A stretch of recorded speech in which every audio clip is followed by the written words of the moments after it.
I guess there's another thing too, Jim. Notice all the trees you've got in here, mixed age trees as well. And so that seems to mean that you can have employment in the forest every few years, instead of with large-scale clear-cut logging where you clear it off in a few years and then you're gone for maybe 50 years and come back again.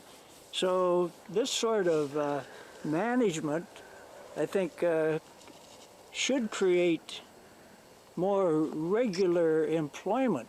Well, we can't, in fact, that's what's happened here.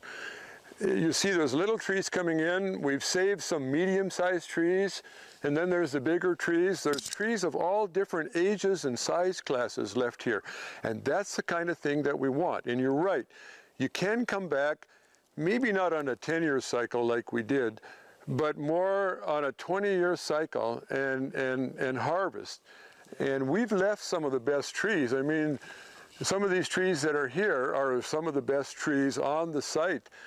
And so they're putting on increment, and they're becoming more valuable. Rather than being saw logs in 15 or 20 years, they're going to be peelers.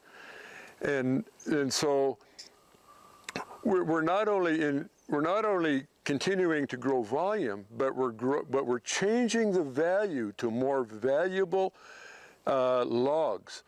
And a lot of foresters argue that we get the best volume production out of clear cuts because we get the sunshine, full sunshine. And I say, well, you're right, you get the most volume production, but really the name of the game is managing the forest for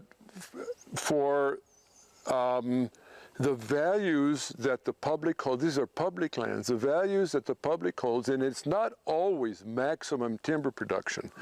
In some places it is, but not always. And here we're looking at less volume production, but we're making up the difference by increasing the value on some of the trees that are left. And that's a factor that is not really figured in a lot of forestry planning, is the value. George Delisle, president of the Rock Creek Boundary Woodlot Association, discusses the advantages of using alternative woodlot management systems. Okay, this is the area outside of my private land. It's open crown range. It's ranged under tenure, and you can see the impact of cattle grazing out here. The difference between inside the fence and outside the fence is probably about 80% difference in growth the first thing in the spring before cows are turned out. It's very dramatic. You can see the quality of the trees here. The regen that is growing here is generally poor, and the growth rate out here there is a significant difference in growth rate. Yeah, this is my private land. The cattle have been excluded from here since 1992. One of the problems we have with partial cutting that there's a concern about is that the natural regeneration does not come in very good. Now that I've got the cattle excluded from here, natural regeneration is coming in all over here. This is actually overstocked now with natural regeneration. You go outside the fence line and you've got to really look for any natural regeneration. So this also demonstrates the blueberry production here. All this green, dark green here is all blueberry production. You go outside the fence line, there's very few blueberry bushes. That was a real surprise to me. But the diversity of plant life inside here is really dramatic compared to outside. This is just a close-up of some of the flora and fauna that we have on the thing. Here is a moccasin, here's a blue leaf strawberry, the mountain blueberry, you have your pine grass, you have your kinnikinick, I think that's Jacob's ladder. This is bed straw. You can just see the amount of biodiversity we have out here is really dramatic, and I think it really is an impressive sight when you actually get out and look at something that has had cattle excluded for a period of time. At one time this looked just like the area on the other side of the fence where there's open range land, with a cattle exclosure now here. This is a 320 acre cattle exclosure, and it's really starting to show some dramatic effects. Okay, this is again some more of the private land that's attached to woodlot number 411. This area here was a Douglas fir western lodgepole pine stand that was about 65 years old, 60 to 65 years old in 1985, and mountain pine beetle moved into the stand, so the lodgepole pine was selectively removed, and I actually thinned some of the Douglas fir and the larch by thinning from below, so I took out the weak and infirm trees, left the best quality trees behind. What I've got now is a stand that's growing about 3 times faster, 3 times more volume than what the Forest Service have calculated this stand is capable of producing. This is a Douglas fir. It's the largest fir I have in my woodlot. It's 54 inches in diameter. I estimate it to be about 500 years old. And it's an ideal wildlife tree. For some reason, the bear has taken a liking to this tree. There's some fresh this year's bear droppings right there.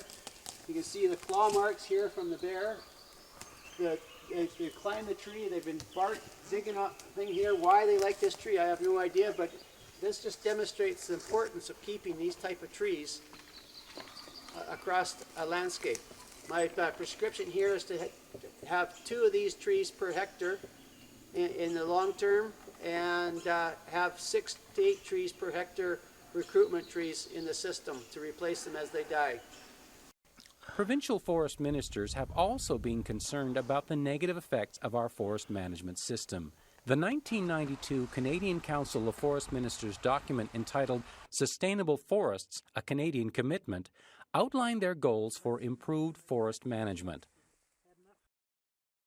These goals include conserving the natural diversity of forests, expanding knowledge of forests, and broadening inventory information on a wider range of plant and animal species.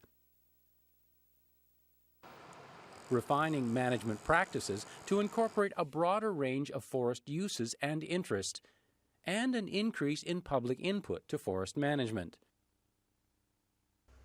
And now, 18 years later, in 2010, there is little evidence those commitments have been significantly implemented on BC's public forests. There seems to be a vast gap between what governments advocate and what actually occurs when forest management is implemented. Governments, industries, and the public should cooperate to implement major improvements to our forest and watershed management. To remedy this undesirable situation, government should function more in the interests of the public and make a firm commitment to quickly implement the sustainable forest ecosystem management recommendations presented at numerous forest management conferences and symposiums throughout Canada.